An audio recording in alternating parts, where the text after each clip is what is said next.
welcome Trevor Loudon.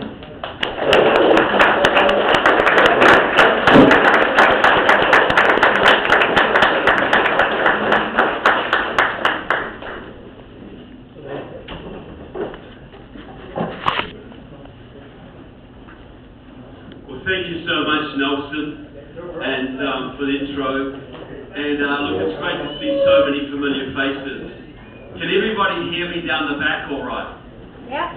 Okay. Now, can you understand the southern accent okay? Yeah. All right? Good. Look, any refugees from California here today? Yeah, a few, okay. You might understand this story, ladies. I was in Los Angeles and I walk up to a street vendor to buy some food. And he looked at me and said, "Hey, you have an accent. Where are you from?" I said, "I'm from New Zealand." He said, "Where's that?" So to make it really simple for him, I said, "Look, it's down near Australia." He said, "Where Arnold Schwarzenegger comes from."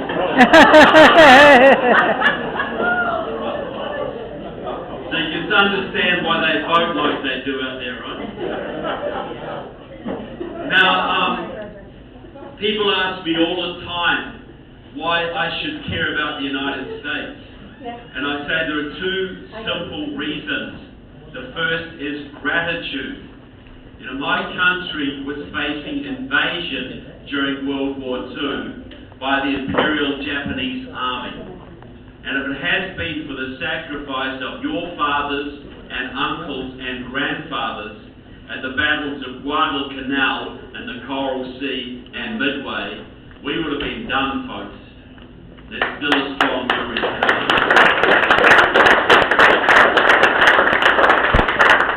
The second, Ronald Reagan had it right.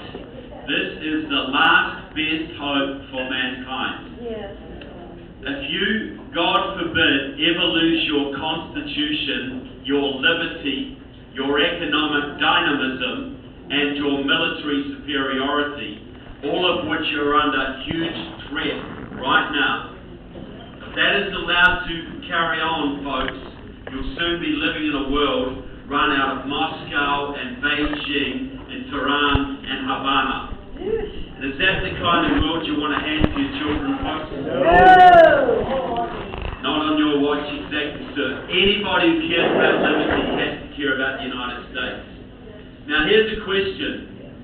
Anybody in the room ever had to undergo any form of, get a security clearance, have a background check done for a government position, etc.? Wow, okay, quarter of the room. And looking at you, I'd be very surprised if any of you passed. Is that fair comment? No, you wouldn't today. Absolutely not. Not if you came here. But is it true those background checks are pretty darn rigorous? They go through your family background. They look for criminal convictions. They look at overseas travel, your financial situation. They want to know you're a stable and honest person who will stand up for the Constitution. Because this country has enemies who will use your weak and dishonest against you if they can get an opportunity. You imagine, one traitor can cost you a battle. One traitor could cost you your country. You imagine had Benedict Arnold been successful when he tried to betray George Washington. Imagine how different your history may have been. But what if you're a young Marxist radical who hangs around with the local communists? Someone like Bobby Scott, for instance. Someone like Tim Kaine, for instance. Even Mark Warner, by the way. Amen. And you get elected to the Congress where you may serve on the Armed Services Committee, or the Homeland Security Committee, or even the Intelligence Committee. How much of a background check do you need for that one, folks? Zero. There are no background checks or security checks in Congress or the Senate at all. Do you think maybe the Iranians know about this? The Chinese, the North Koreans, the Russians, the Cubans, the Venezuelans, the local communists. You think they understand that the most powerful legislators in the world have no background checks or security process whatsoever? Because the logic is, the people are supposed to vet the candidates, right? And the media is supposed to help you do it, right? Well, how's that been working out? Can you see the problem there? But don't worry, don't panic.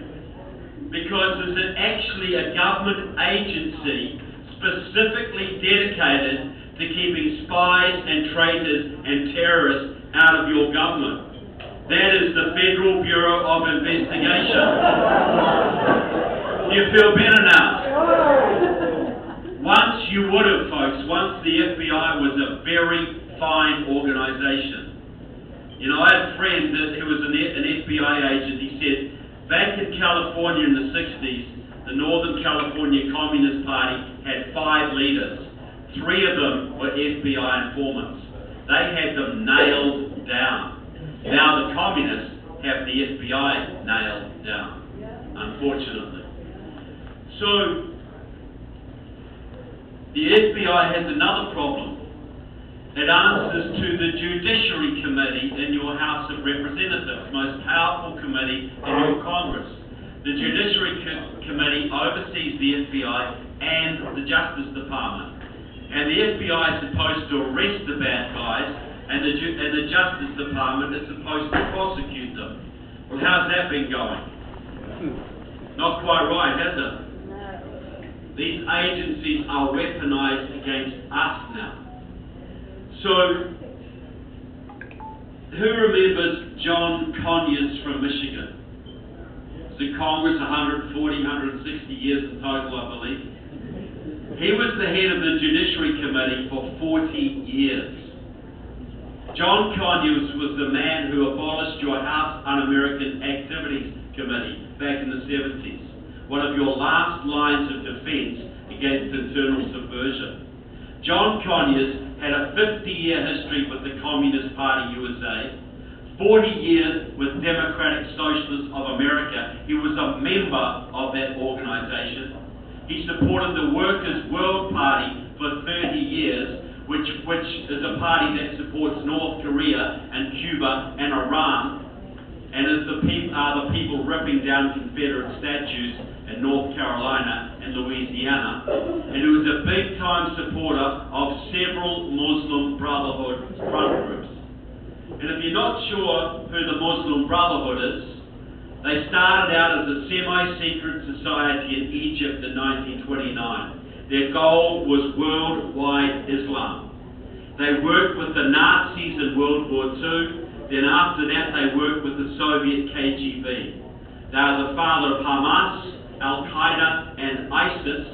But in America, in Virginia, they work in your local universities through the Muslim Student Association, Council on American Islamic Relations, etc. And when some of your Republican congressmen, including Bob Goodlatte, I believe, tried to get the Muslim Brotherhood designated as a terrorist organization in this country, you can see in my movie, Enemies Within, you can see John Conyers going, oh no, they're okay now, they've given up violence.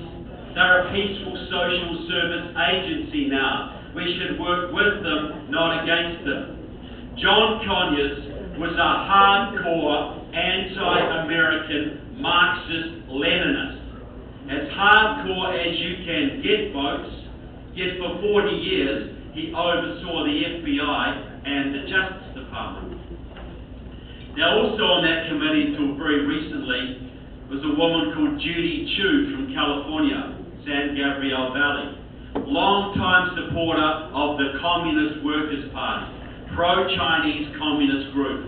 She is China's best friend in your Congress. And you should see Judy Chu. Check her out on C-SPAN. Whenever the FBI would arrest 1 or 2 of the 25,000 Chinese spies currently working in this country, she's on their case. You are a racist organization, she says.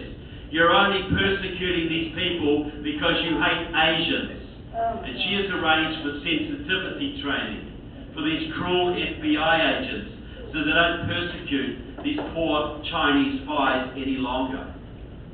Now, the current head of the Judiciary Committee, you've seen him on TV, he films the whole screen, a man called Jerry Nadler. Okay, now Jerry Nadler, most powerful Democrat in Congress, essentially.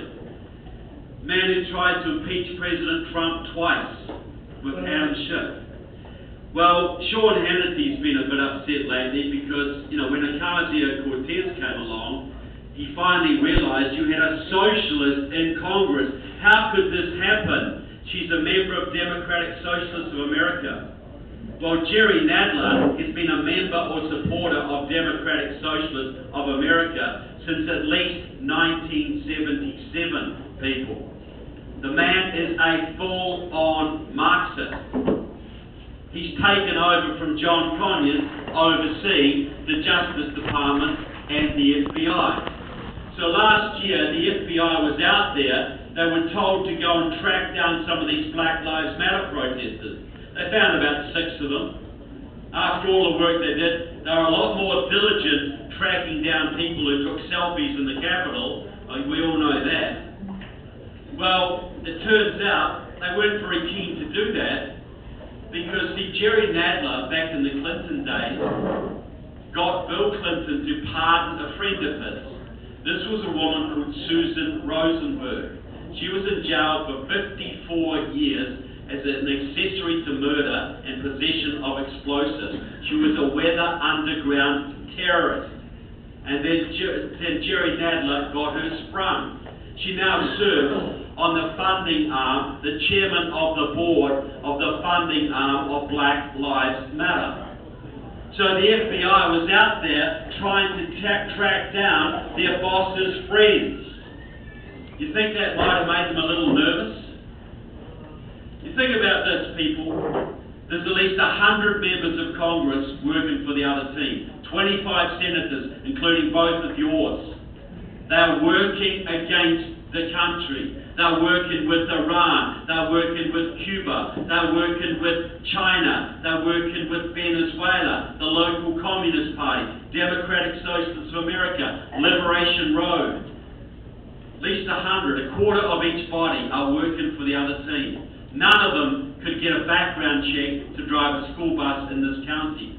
But there are no background checks in Congress, just to remember. So, the FBI finally wakes up one day. Just imagine this scenario. The FBI finally wakes up and says, we better do something. There's 100 members of Congress trying to destroy this country and 25 senators. They are the reason we have a nuclear deal with Iran. They are the reason our borders are wide open in the south. They are the reason our energy industry is being shut down. They are the reason we have Obamacare, where our education system is promoting pure Marxism to our kids. We better do something. Let's go to the Judiciary Committee. We'll talk to Mr. Nadler and Mrs. Chu. Mr. Nadler, Mrs. Chu, we need to investigate at least 100 of your colleagues for working against this country. Do you mind? And by the way, Mrs. Chu, by the way, Mr. Nadler, you're both on the list. Is that all right? What do you think's going to happen to their budget next year, folks, if they do that? Why do you think that the FBI never went after Hillary Clinton when they knew she was guilty as sin? Because she's going to be their boss, people. She could destroy their organization. Do you think the FBI is going to go after the hand that feeds it? To bite the hand that feeds it? Recently Adam Swalwell was, Eric Swalwell was identified as sleeping with a bona fide Chinese spy. She helped to get him elected. She was a bundler for him. She put people in his office. And now he serves on the Intelligence Committee. And Nancy Pelosi won't remove him. Because she's a communist too, folks. Her husband has made millions trading with communist China. She has a communist pedigree going back to her father, who was involved with the communists when he was mayor of Baltimore. Goes way back. Give you one more example. He's also in the movie. Andre Carson, one of your 3 Muslim members of Congress. You know, Andre Carson goes to a Muslim Brotherhood front group in Connecticut in 2012. And he gets up, he's got a big fat grin on his face, and he says, "Hey, I've been told we got some spies in our conference today. There's some people here undercover checking us out, because they believe we are here plotting to destroy this country. Well, I say to you people, I say to you spies, you undercover operatives, Allah will not allow you to stop us."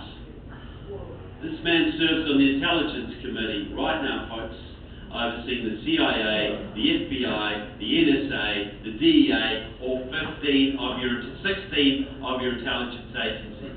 I repeat my claim, there's 100 members of Congress who couldn't pass a background check to sell you postage stamps at your local post office.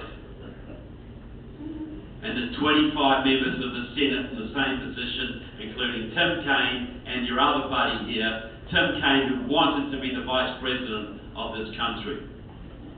Well, I've got some more good news for you. We're at war with China now. We're in World War III right now. Right now, we're in World War III. But most Americans don't recognize it because they don't understand how China fights wars. Now, back in May 2019, President Trump put tariffs on Chinese goods. And the Xinhua news agency, the official communist newspaper, said our response to America's aggression is to declare people's war on the United States. People said, yeah, what does that mean? Like they're going to put tariffs on our goods, or big deal, you know, ha ha. Well, people's war is a term from Mao Zedong. It means to destroy your enemy by unorthodox methods before your soldiers even put their boots on. It is to destroy, it is to march into a conquered country. That's what People's War is. People's War is killing 80,000 of your kids every year with Chinese fentanyl. People's War is stealing your technology, buying up your infrastructure, buying up your food, your farmland, like the 200 square miles that a Chinese general just bought in South Texas, right next to a military base. It is brainwashing your kids through the Confucius Institute and their control of Hollywood and TikTok and Facebook and Twitter. It is all of that. All of that is Chinese war on America. But it also, look, John Radcliffe, Trump's intelligence advisor, said last year the Chinese have blackmailed and compromised so many United States politicians, they can now determine which legislation passes your Congress and which doesn't. That's people's war, folks.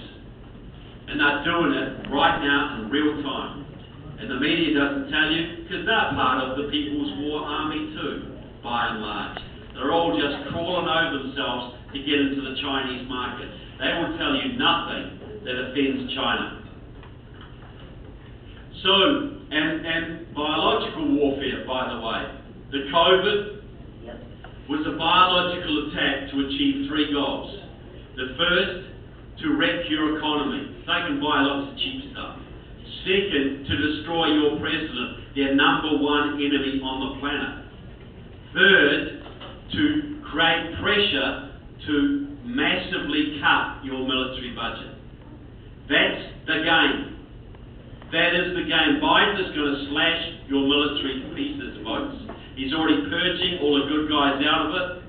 Obama got rid of most of the good generals under his term. Now they're going straight after your military, and if they can have 3 or 4 years to gut your military, guess who runs the world from that point?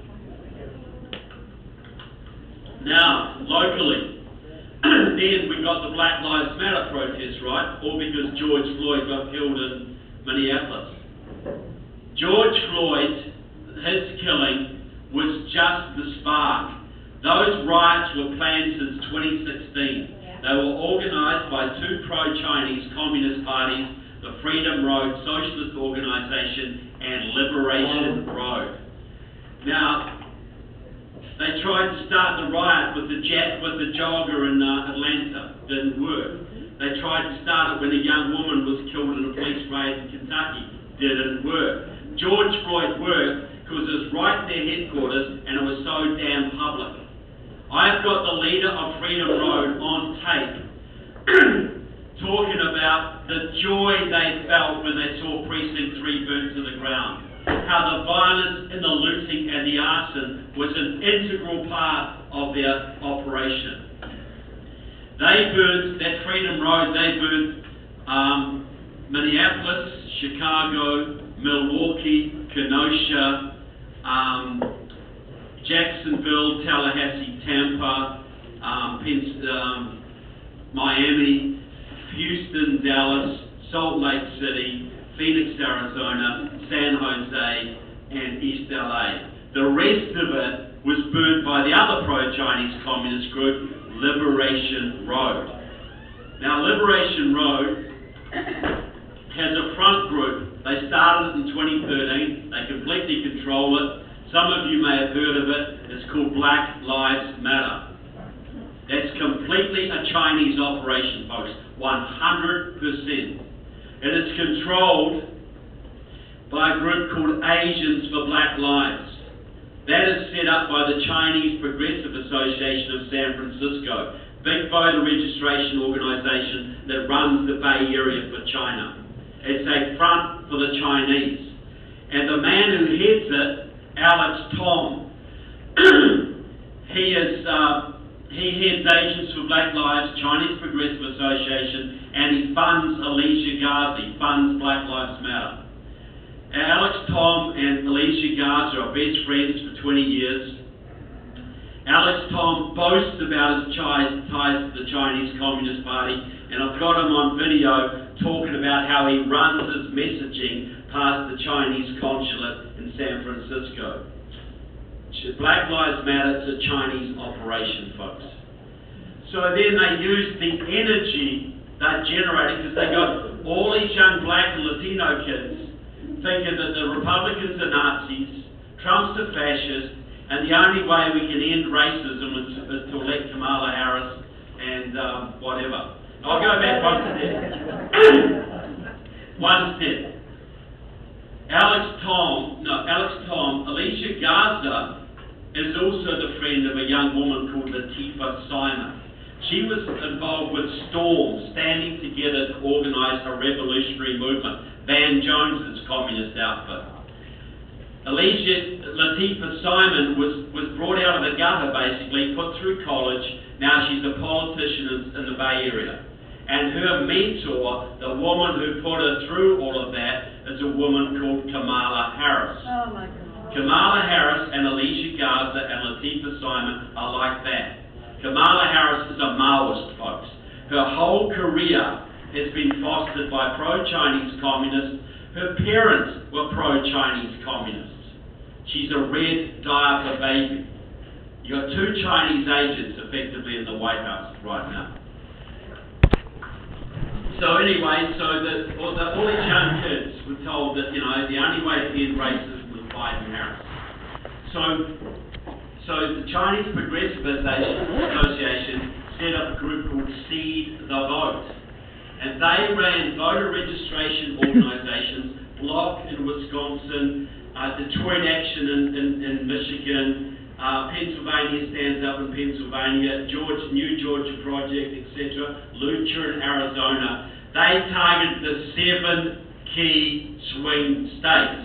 And they did mass voter registration drives amongst the black and Latino communities of Milwaukee and Detroit and Phoenix and Tucson. And they claimed they won 6 out of the 7 states they targeted. The only one they flunked on was Florida. What they really did, was lifted the vote in those districts enough so that the pre-planned vote fraud was hopefully less noticeable. But Trump did so darn well amongst the minorities that it didn't go right, and they panicked and had to dump a whole lot of ballots in after midnight, which is how they got caught, essentially. So that's another Chinese operation, Chinese networks. And the model for this is a group called New Virginia Majority. You've seen them, they're orange t-shirts outside your supermarkets signing up minority voters. This group started in 2005 and is run by John List, a Liberation Road communist. And they have signed up more than 300,000 minority voters in this state, and they work directly with Terry McGuire to legalise 200,000 Virginia felons. They gave him an award at their dinner for doing this, people. Going outside the Virginia Constitution to do this. New Virginia Majority wrote an op-ed, Tram Nguyen, their co-director, who was on Northam's transition team, wrote an op-ed in the New York Times claiming credit for flipping Virginia, right under the nose of the Virginia GOP. Right under their noses. They still don't know. So, the reason they were so successful in this state, New Virginia Majority uses what they call GIS computer maps. Every precinct in Virginia is mapped out to the nth degree.